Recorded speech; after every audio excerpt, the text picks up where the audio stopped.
If you've ever played Roblox RPGs or MMOs like Blox Fruits GPO or any games of those sorts, you would know how amazing they can be. However, play these games for long enough and you realize how flawed they are, lacking content, major game-breaking bugs, and overall just depreciates in enjoyment the more you play. Therefore, I present you a game that in my opinion is the best Roblox game out there, Fantastic Frontier. Fantastic Frontier, in its simple definition, is an action-adventure game where you can fight monsters, fish, gather rare collectibles, hunt birds, and more. Loot you find can be used to upgrade your character, buy a home, and become a legendary hero. As the game description describes it, though it is a massive understatement and a total injustice to this game, Fantastic Frontier is an MMORPG, a massive multiplayer online role-playing game. There are 3 distinctive classes in the game: Warrior, Mage, and Ranger. There are multiple bosses, game modes, maps, and so much more. Fantastic Frontier not only serves as the best game there potentially is, but it serves as an experience as well. So why is this game so great? Fantastic Frontier is a game with one of the biggest open worlds I've played in, that is always full of things to find and fight, even if you're in the most desolate part of the frontier. There are always places yet to be explored, even by me who's been playing for 5 years. The sheer amount of content in this game is unfathomable. Even if you went in the most linear path, it would still take you a month considering you have no friends or just one friend. And that's if you don't get distracted by everything else that is equally fun and interesting as the main progression in this game. Sure, I will admit the first few hours, the early game, are some of the most tedious and annoying parts of the game. But after the initial stage, it's all smooth sailing. The endless combinations of builds, weapons, armors, and accessories is crazy to imagine. There is always something to be sought after in every stage of the game. There are also many unique enemies and bosses, maps, and game modes, such as the Deli, Otherworld Tower, and the systemic boss fights.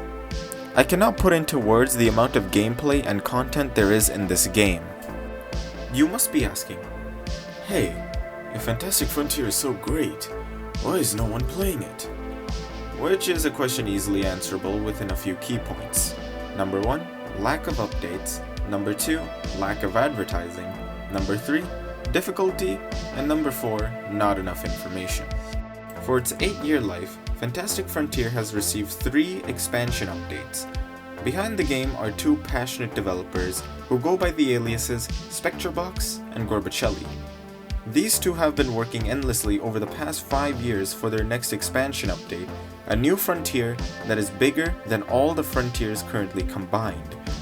Now, if you take one good look at Fantastic Frontier, you can see how much of a painstaking task making this game must be just for 2 developers alone.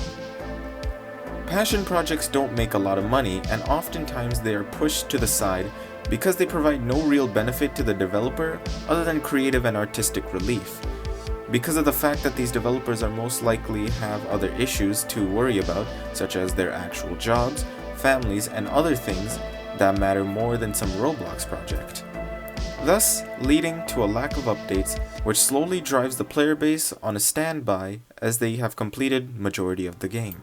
Advertising, for lack of better terms, costs a lot of money, especially on Roblox where spending copious amounts of money is required to advertise a game that will hopefully be featured. For the ton of money you spend, you only get a couple of players, and it only really counts if they stay or not and become a fan. Advertising really is just not worth it at all for small games, and it won't help if they try to branch out and create their own advertisements on social medias, as it would garner too little attention for all the effort it would take. Certainly, a narrow limbo. Fantastic Frontier is one of the harder games to get started in. It can take up to 10 hours of gameplay total to break out of the dreadlock of not being able to kill anything.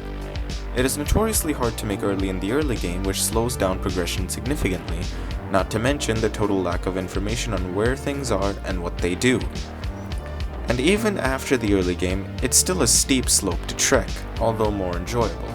Everything is able to one-shot kill you in the early game and leaves you vulnerable, which is also incredibly unforgiving as being killed makes you lose all of your inventory that is not equipped or permanent. Some stuff is even unbeatable if you don't have teammates or friends. Though, that is only if you are unprepared. Considering the sheer size of the frontier and other maps, it is reasonable that the player feels overwhelmed, lost, and confused, which ultimately leads to the player leaving, never to return. In conclusion, Fantastic Frontier is a hidden gem of a game that I feel everybody should play at least once. If you're into RPGs, I highly recommend Fantastic Frontier to you. Although a small player base, it is a strong and loyal, and the game is even stronger. Thank you for watching.